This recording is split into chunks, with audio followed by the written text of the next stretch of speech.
श्रीपादराजम शरणं प्रपद्ये. अध्याय 16. श्रीमन नारायण वृत्तांत. मी श्रीपाद श्री वल्लभांच्या चरित्राचं स्मरण करत मार्गक्रमण करत होतो. स्वामी कुरुगड्डीला असल्याचं कळल्यापासून माझ्या आनंदाला पारावार उरला नव्हता. त्यांच्या दर्शनाची ओढ क्षणोक्षणी वाढतच होती. मार्गात एक उसाचं शेत दिसलं.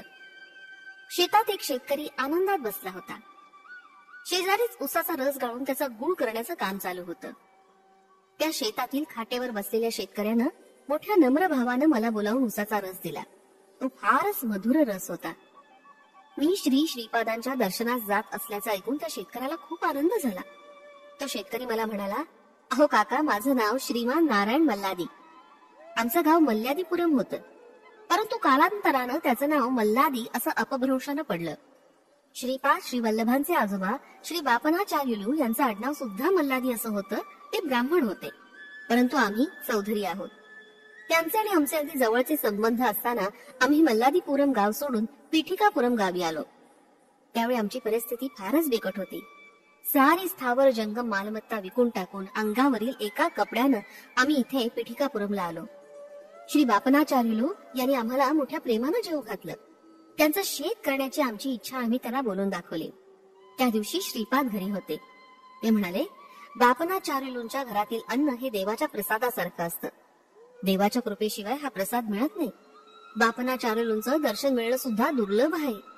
तुमच्या पुण्याईनच घडलं आहे. बापनाचार्युलू आम्हाला म्हणाले, आम्ही आमचं शेत करण्यास दुसऱ्यांना दिलं आहे. काही कारण नसताना त्यांना काढून टाकणं धर्माविरुद्ध होईल. आता तुम्ही एक मूठभर उडीद एका कपड्यात बांधून ते घेऊन पश्चिम दिशेस जा. तुमच्या मनोकामना पूर्ण होताच ते उडीद टाकून द्या. परमेश्वर अत्यंत दयाळू आहे. तो खडकात असलेल्या बेडकाला सुद्धा अन्न पुरवतो. तो तुम्हाला अन्न पुरवणार नाही का? तुम्ही आपल्या कार्यात यशस्वी व्हाल. आम्ही जेवण केलं आणि निघताना धोत्राच्या सोग्यात मूठभर उडीद बांधून घेऊन पश्चिमेकडे तोंड करून निघालो. श्रीपाद श्री वल्लभांच्या कृपेनं प्रवासात अन्न पाण्याचा मुळीच त्रास झाला नाही. न मागताच आम्हाला जेवण मिळत होतं. हे केवढं आश्चर्य! चालत चालत आम्ही आंध्र प्रांत ओलांडून कर्नाटक प्रांतात प्रवेश केला. मार्गात आम्हाला अनेक पर्णकुट्या दिसल्या. त्यात राहणारे लोक वृद्धच होते. त्यांच्याजवळ धन संपत्ती वगैरे काही नव्हती. एका पर्णकुटीत आम्ही प्रवेश केला. तिथं एक वृद्ध जोडपं राहत होतं. ते जातीनं चौधरी होते. त्यांचा एकुलता एक मुलगा सर्पदंशानं मरण पावला होता. त्या मुलाची पत्नी कृष्णा नदीत स्नान करत असताना पाण्याच्या प्रवाहात वाहून गेली होती. त्यांना संतान नव्हतं. वृद्ध दंपतीला आता कोणाचाच आधार उरला नव्हता. त्यांचे शेजारी मात्र त्यांच्या बरोबर मधुर भाषण करीत आणि वेळोवेळी त्यांना मदत करीत असत.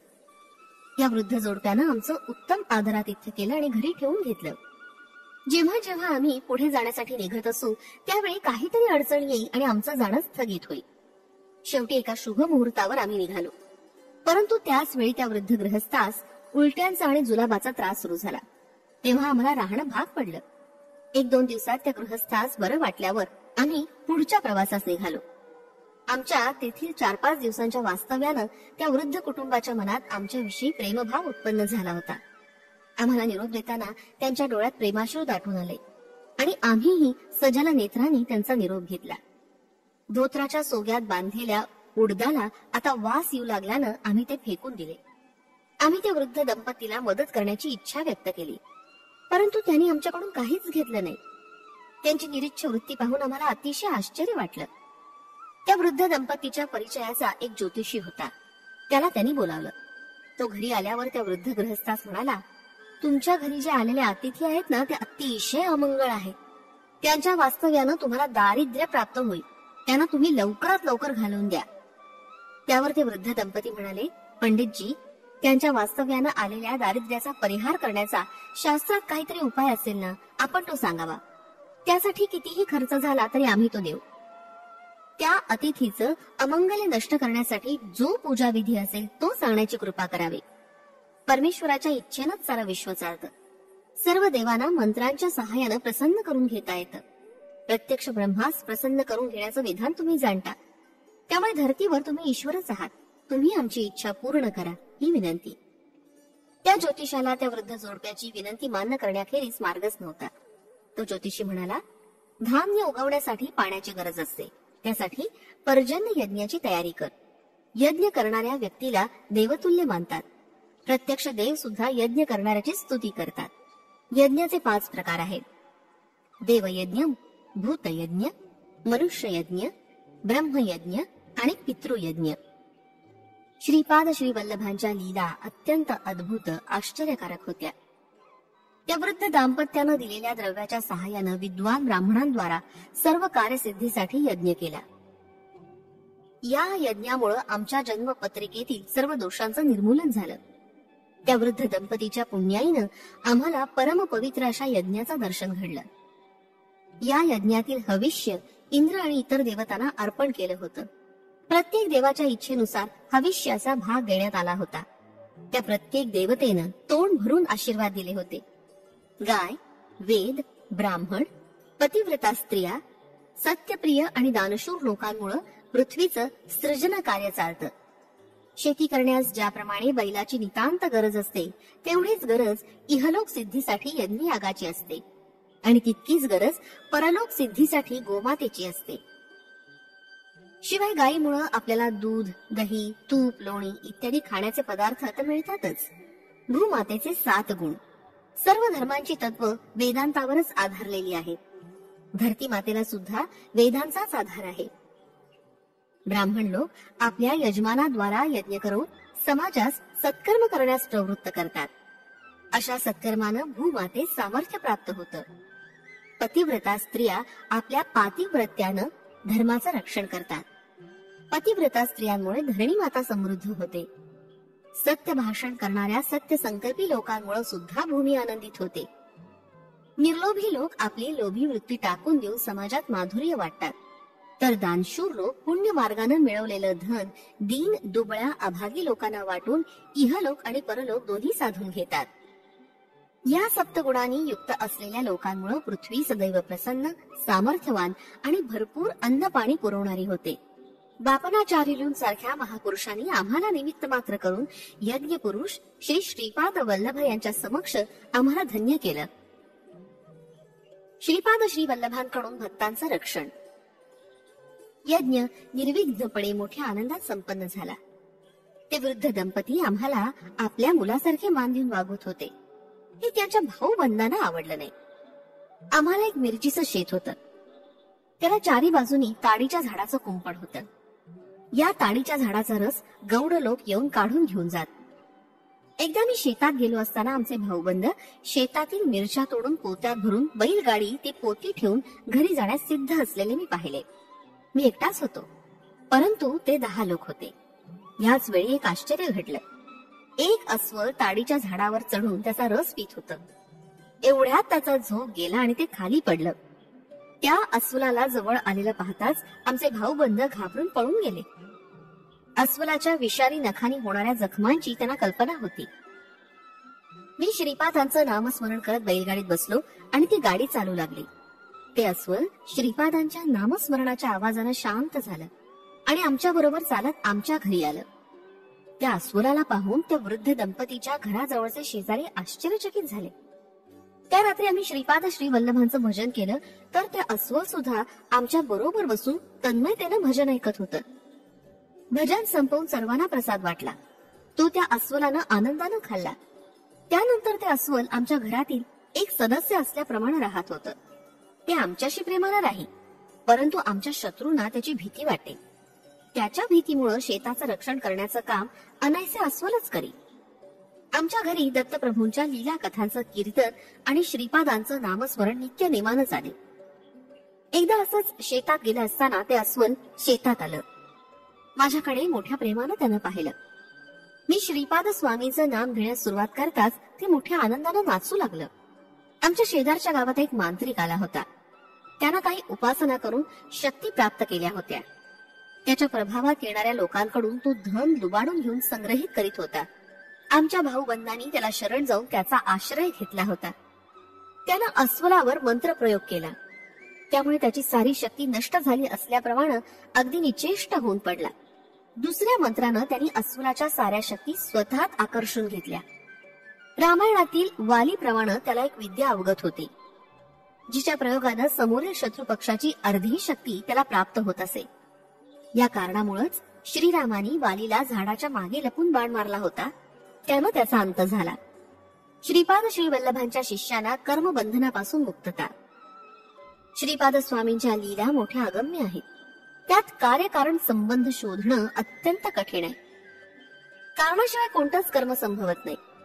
इंद्राची पूजा गोकुळवासियांनी प्रतिवर्षाप्रमाणे न केल्यामुळे रागावून त्यांनी गोकुळावर अतिवर्षा केली. तेव्हा श्रीकृष्णानं गोवर्धन पर्वत आपल्या अंगुलीवर उचलून धरला आणि त्याखाली सारे गोकुळवासी सुरक्षित राहिले. ज्याप्रमाणे श्रीकृष्णानं सर्व गोकुलवासियांचं रक्षण करून आपल्या गोपाल धर्माचं पालन केलं, त्याचप्रमाणे श्रीपाद श्री वल्लभानी मांत्रिकाच्या योग शक्तीला तिच्या आज्ञेप्रमाणे करू दिलं. अस्वल त्या शक्तीला बळी पडलं. त्याच्यातील पुण्य अंशामुळे ते श्रीपाद स्वामींचं भक्त झालं होतं. त्या मांत्रिकाच्या शक्ती प्रयोगानं निचेष्ट पडलेलं अस्वल मंद गतीनं रडत होतं. दुःखी जीवांचं रुदन श्रीपाद श्री वल्लभ स्वामींना न चुकता ऐकू येतं. ते प्रत्येकाच्या कर्मानुसार पाप कर्माच्या फलाची तीव्रता कमी करतात. श्रीमन नारायणाच्या घरी दत्तकथा, श्रीपाद श्री वल्लभ स्वामींचं नामस्मरण, कथा, कीर्तन नित्य नेमानं चालत असे. तिथे येणाऱ्या भक्तात काही भक्त श्रीपादांच्या चरणी अनन्य भावानं शरण जाणारे होते, तर काहींच्या मनातील संदेह अजून दूर झालेला नव्हता. नाम संकीर्तन चालू असताना एक अद्भुत घटना घडली. ते मृतप्राय पडलेलं अस्वल श्रीपादांच्या नामघोषानं एकदम चेतना जागृत होऊन आनंद विभोर होऊन नाचू लागलं. श्री दत्तात्रेयांचं योग सामर्थ्य सर्वांपेक्षा काही वेगळंच आहे. त्यांच्या करुणेनं त्या अस्वलाचं रूपांतर एका मनुष्यात झालं आणि मानव तांत्रिकाचं रूपांतर एका अस्वलात झालं. तेथील लोकांनी त्या अस्वलाला दोरीनं बांधून अरण्यात सोडून दिलं. ते मनुष्यरूपी अस्वल सर्व लोकांना उद्देशून म्हणालं, लोक हो, मी गेल्या जन्मी एक सावकार होतो आणि व्याजावर पैसे देण्याचा व्यवसाय करत होतो. अधिक व्याजाचा दर लावून मी लोकांना छळत असे. धन न दिल्यास त्यांचं धन लुबाडून घेत असे. अशा दुष्कृत्यांमुळे मला अस्वलाचा जन्म घ्यावा लागला. परंतु माझ्या पूर्व पुण्याईनं या जन्मी मला श्रीपाद श्री वल्लभांचं दर्शन घडून त्यांचा अनुग्रह प्राप्त झाला. श्रीपाद श्री वल्लभ श्री दत्तात्रेयांचे अवतार आहेत. त्यांच्या अनुग्रहामुळेच माझी अस्वलाच्या योनीतून सुटका होऊन उत्तम असा मानव देह प्राप्त झाला. त्या मांत्रिकानं अनेक पापकर्म केली. त्यानं माझ्यासारख्या मूक असलेल्या आणि विशेष म्हणजे श्रीपाद श्री वल्लभ स्वामींचा भक्त असलेल्या प्राण्यांचा विनाकारण छळ केला. या पापकर्मामुळे त्याला श्रीपाद श्री वल्लभ स्वामींनी योग्य ते शासन केलं. शिष्टांचं रक्षण आणि दुष्टांना शासन असं ब्रीद असलेल्या स्वामींची जे अनन्य भावानं श्रद्धायुक्त अंतःकरणानं सेवा करतात, त्यांच्यावर श्री स्वामींचं कृपाछत्र सदैव असतं. देव आणि भक्तांची निंदा करणाऱ्या आणि परधनावर आसक्ती ठेवणाऱ्या लोकांना ते योग्य ते शासन करण्यास चुकत नाहीत. आपल्या पापकर्मांवर पश्चाताप होऊन आणि योग्य ती शिक्षा भोगल्यानंतर काही दुष्ट लोक स्वामींचे भक्त झाल्याची उदाहरणं आहेत. तो मनुष्यरूपी अस्वल पुढे म्हणाला, मी श्री स्वामींच्या नामस्मरण पारायणानं सद्गतीस प्राप्त झालो. मला मानवी देह मिळालेला पाहून सर्व भक्तगणांना अत्यंत आश्चर्य वाटलं आणि आनंदही झाला. ते श्री स्वामींचा मोठ्यानं जय जयकार करू लागले. हे नाम संकीर्तन चालू असताना एक अद्भुत घटना घडली. अकस्मातपणे 3 नागदेवता तिथे आले आणि त्या नाम संकीर्तनात तन्मयतेनं डोलू लागले. याच वेळी त्या मनुष्यरूपी अस्वलाचे प्राण पंचतत्वात विलीन झाले. तिथे आलेल्या नागांनी त्या मृतदेहास 3 प्रदक्षिणा घातल्या आणि ते निघून गेले. ते नाग कुठून आले होते, कशासाठी आले होते, याचा कोणालाच अर्थबोध झाला नाही. त्या मनुष्य रूपातील अस्वलावर सर्व शास्त्रोक्त पद्धतीनं दाह संस्कार करण्यात आले. आम्हास श्रीपाद श्री वल्लभांच्या नामस्मरणाचं सतत ध्यान होतं आणि त्यांचाच जीवनाला आधार होता. ते 3 नाग वरील घटनेनंतर आमच्या घरीच राहू लागले. त्यांची आम्हाला आणि दुसऱ्या दत्तभक्तांना भीती वाटत नसे, परंतु दुसऱ्या लोकांना मात्र त्यांची भीती वाटे आणि ते आमच्या घरी येत नसत. श्रीपाद श्री वल्लभांचं नामस्मरण भजन सुरू करताच ते नाग तन्मयतेनं डोलू लागत. त्या वृद्ध दंपतीच्या घराजवळील काही जमीन त्यांच्या भाऊबंदांनी अन्यायानं लुबाडली होती.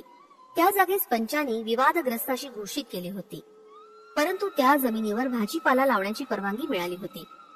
आमच्या भाऊबंदांनी गावातील प्रतिष्ठित लोकांना धनाचं प्रलोभन दाखवून आपलेसं करून घेतलं होतं. यामुळे त्या विवादित भूमीचा निर्णय सारखा पुढे ढकलला जात होता. या विवादास्पद जागी एक नागाचं वारुळ होतं. नागपंचमीला लोक त्या वारुळात दूध आणून घालत. दूध घालणारे भाविक जन नागदेवता नागदेवता आमची संकट दूर कर अशी नम्र प्रार्थना करीत असत. दूध घालणाऱ्या काही लोकांना माहिती होतं की वारुळात एकही नाग नाही. एकदा नागपंचमीच्या वेळी आम्ही श्रीपाद श्रीवल्लभांना नैवेद्य दाखवून नागाची प्रार्थना करताच त्या वारुळातून ते 3 नाग आले आणि आम्ही ठेवलेलं दूध पिऊन परत त्या वारुळात निघून गेले. हे दृश्य पाहिल्यानंतर मात्र त्या वारुळात दूध घालायला कोणी आलं नाही. नागपंचमीच्या दिवशी एक मांत्रिक आमच्या गावात आला. त्या मांत्रिकाचे गावातील प्रतिष्ठित लोकांनी बोलावून स्वागत केलं. तो मांत्रिक कितीही विषारी साप असला तरी त्याला आपल्या मंत्र सामर्थ्यानं वश करून घेत असे अशी त्याची प्रसिद्धी होती. तसंच सर्पदंश झालेल्या कोणत्याही व्यक्तीला आपल्या मंत्रशक्तीने जिवंत करीत असे. त्याच्या तळहातावर गरुडाचं चिन्ह होतं. अशी गरुड रेषा असलेल्या व्यक्ती साप वश होतात असं शास्त्रवचन आहे. ही मंत्रविद्या त्याला प्राप्त असल्यानं सारे गावकरी त्याच्या पुढे नतमस्तक होत असत. त्या मांत्रिकानं गावातील प्रतिष्ठित व्यक्ती बरोबर येऊन आमच्या घराजवळ असलेल्या वारुळाच्या 4 बाजूनी आग लावली. तो त्या आगीजवळ बसून जोर जोरात मंत्रोच्चार करत होता. विचित्र हावभाव करत होता.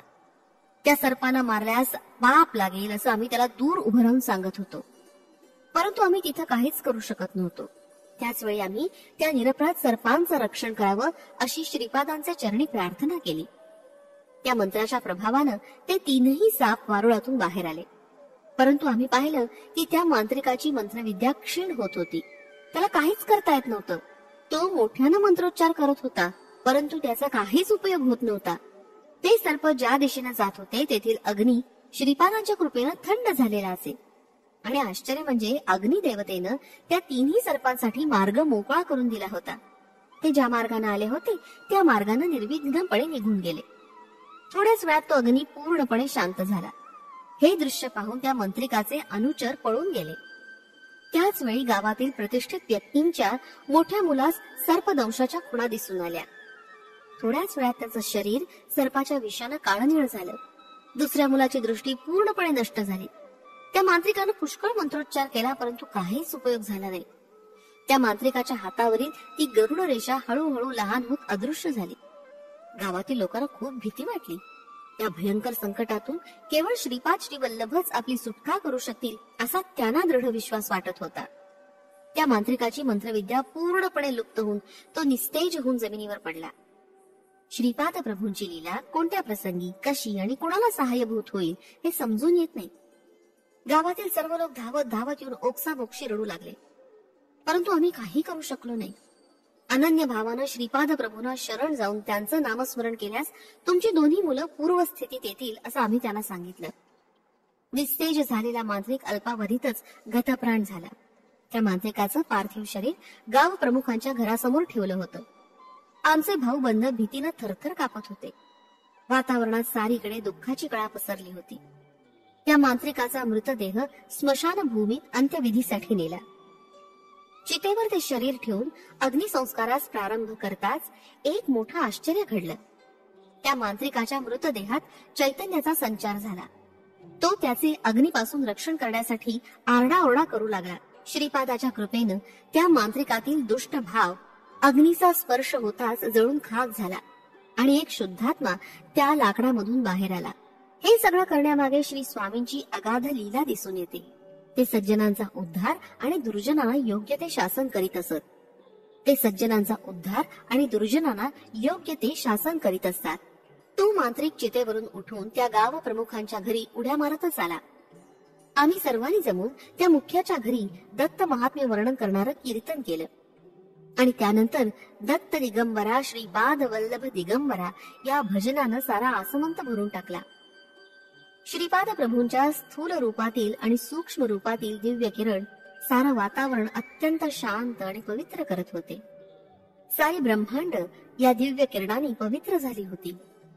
स्वामींच्या सच्चिदानंद अद्वैत स्वरूपात असलेला महाकारण देह महत् विश्रांतीत होता. त्यातून निघणारे दिव्य किरण सायुज्य, सालोक्य आणि सामिप्य मुक्ती प्रदान करणारे होते.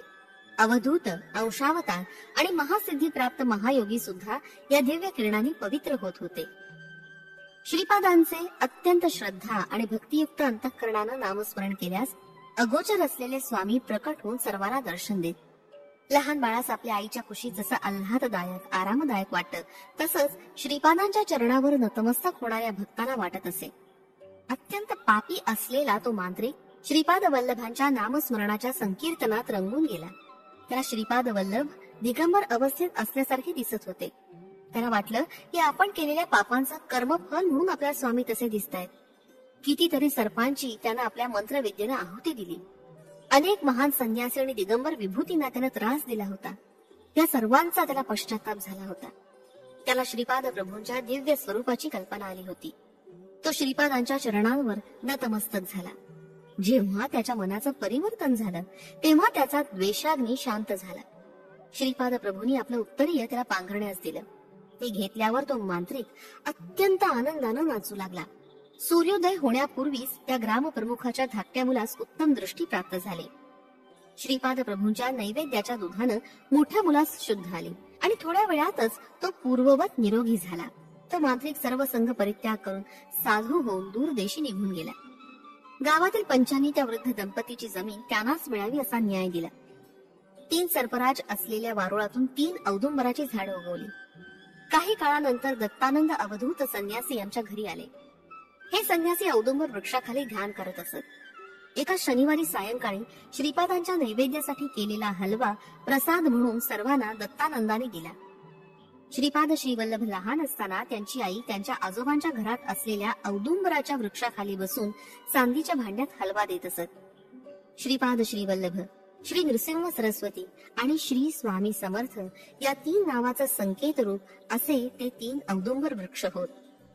या संकेतरूपी वृक्षाच्या बीजांचं फलस्वरूप म्हणून पिठिकापुरम गावात एक औदुंबर वृक्ष आहे.